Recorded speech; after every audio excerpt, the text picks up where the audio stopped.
Okay, part three, but I'm only going to make three parts for this. So, anyway, we need to become very, very clear on how we are making actually rational judgments. Also, how politicians are making rational judgments on things. Donald Trump is making very rational judgments, okay, because he is not tethered to some kind of group that he wants to appease, or some kind of religion that he wants to identify with. He doesn't have that. He doesn't identify with something that is totally irrational. Okay, he doesn't identify with anyone. He is himself, completely himself, and he is deeply caring, and he sees things from above, and he sees things from a compassionate mind state. Someone who is a governor, who, for example, there are many governors, and many of them are religious. So Governor Newsom is obviously religious from the way he is arguing. Liberalism itself is also a form of religion. I don't see why that is sets itself apart from religion. And the way he puts people on a pedestal and so most likely comes from the evangelical religion. I wouldn't be surprised if he is an evangelical. So I'm not trying to slander anyone or put anyone down. I'm trying to get people to understand that this is problematic, that we cannot proceed like this into the future. This is not working, okay? So we cannot put people on the pedestal and say, oh, they're, as I already mentioned before in my other videos, where people are, where they say we need to rescue them because they're made in the image of their Christian God. So the, I hope this makes sense, that this is total irrationality, okay? And then they think they're gods, or there's also New Age people that will say, oh, everything is God, whichever God they're talking about, and then they go, oh, if everything is God, it's an easy equation. Then I must be God.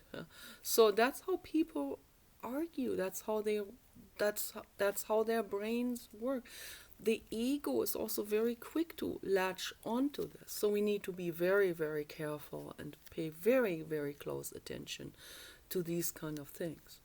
Just because there may be a guru that they have been listening to from India that says, oh, you need to meditate on the now, and that's all good. But then he'll go on to say that everything is God, and then people go, oh, and then their egos go, oh, I must be God, or we're all God, or the people are gods. No, they are not. Okay, we are not gods.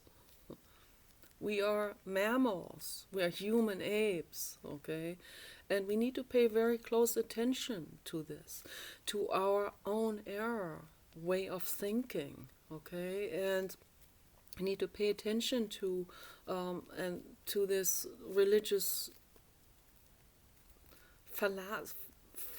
fallacious way of thinking, the religious fallacy way of thinking. We need to become very clear about this. We need to be very self-critical in this way. And whatever people develop, whatever kind of ideology comes out of their own way of thinking, sometimes maybe then the ego is very quick to take over and say, ho ho ho, I got the last word on something. No, we need to stay very, very, very self-critical. Just like Friedrich Nietzsche did when he said he constantly has to burn himself into ashes and come back out as a new himself, as the new phoenix.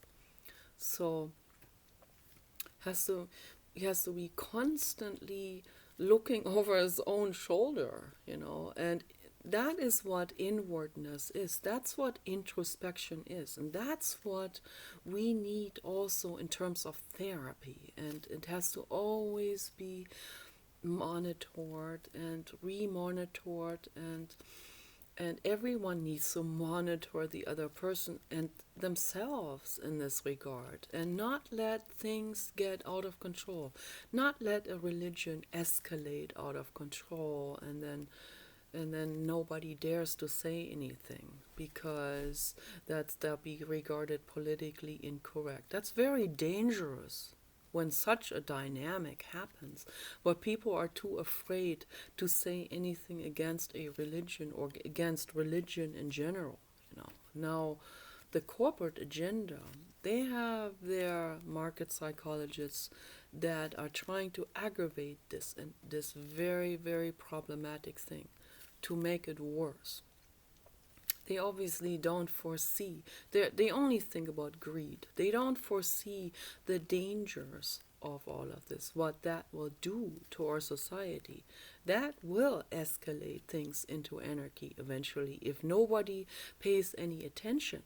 Okay? Islam can easily bring things into a complete chaos and anarchy with unimaginable suffering. Is that what people want? No, obviously not. That's also not what the corporate agenda people want.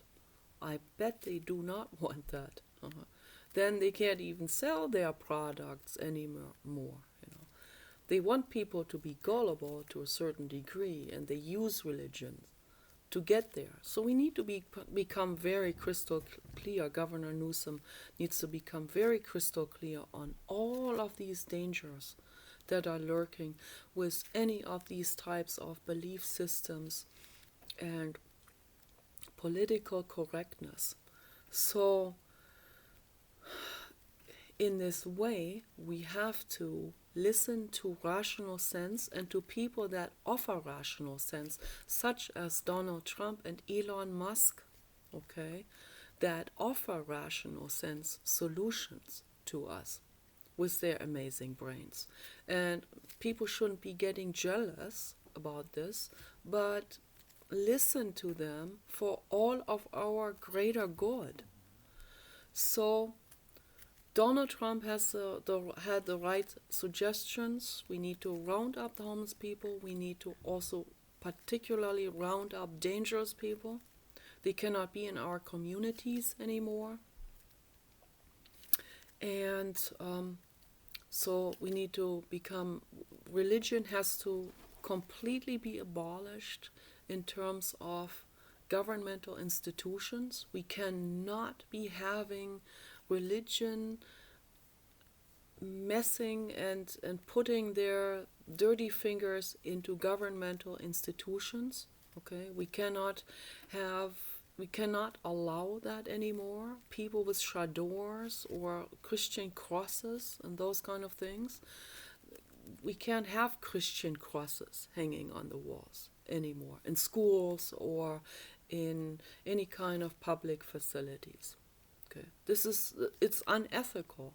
It's also unconstitutional. Thomas Jefferson was very clear about this, about the separation of religion and government. Okay, that has to be separated. Religion is something that people, that's a personal thing that people do in their own personal lives. Whatever rituals they want to do in their own home. Don't impose it on other people. Don't impose it on government and public institutions. Very important.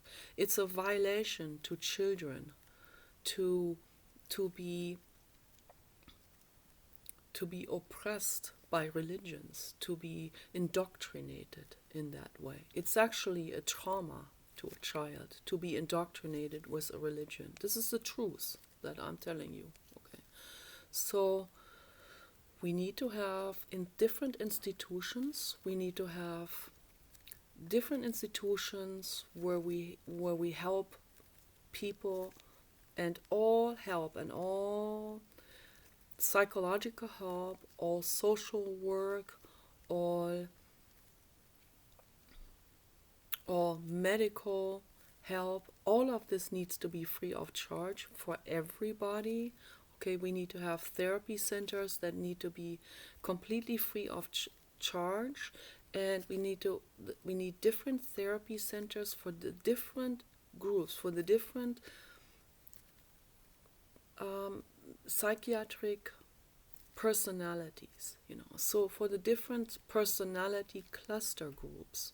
So cluster B, the people that have antisocial personality disorders, that the people that are dangerous and violent, they have to go into very specific institutions, like difficult children go to those type of institutions. I don't know how they're being treated in the ones that they have right now. I doubt that they're being treated in the right way. So they will just be violent because they get frustrated and so on. That is not going to help. Okay, so for that we need very, very distinct education for therapists, and I have a whole lot of knowledge on that and experience from my own life, because I am trained as a primal therapist. I did not get the license for this or any kind of diploma. I left after 3 years of very intensive training. I went back to study psychology at the university in Germany, but I have a lot of knowledge on this, and I have enough knowledge on how to train people in the right way to become very, very effective and functioning and gentle and very healing therapists, where we can actually help people, actually help them heal. Trust is the absolute foundation for this. Okay, Rupert Isaacson and his son Rowan Isaacson, they talk about this. The mother of Rowan Isaacson, Dr. Kristen Neff, they all talk about the utmost importance. They have huge knowledge in this area. There's a lot of people with huge knowledge. We need to come together and we need to put all of our wealth of knowledge on the table, and we need to really use this and implement this, and we need to really get into this and establish this, establish these institutions for people. So cluster B gets a very specific institution. The homeless people get a very specific institution. There are homeless people, and some of them, of course, overlap. All dangerous people have to go into the cluster B institutions, even if they are coming from some other mental illnesses, because violent people, that is a mental illness form. Whatever mental illness caused that is a behavior that is dangerous, and those people have to be going into the cluster B institutions. Okay, so, and they need to be getting very specific help. And I wonder, even like I said before in the other video, that it goes much deeper also in terms of energy. There's a broken energy. There's broken trust, and there is extreme suffering in those people also. But they have to go into a very specific group where they get very specific, and not in terms of like this is a prison or something. So where they get very specific help. And the homeless people have to go into another group where they are being washed, where they learn how to love themselves again, where for the first time, where they're learning to be good to their own bodies. And then there's another group where there are people like teenage girls that are suicidal, that need to receive immediate help. Okay, you guys take care.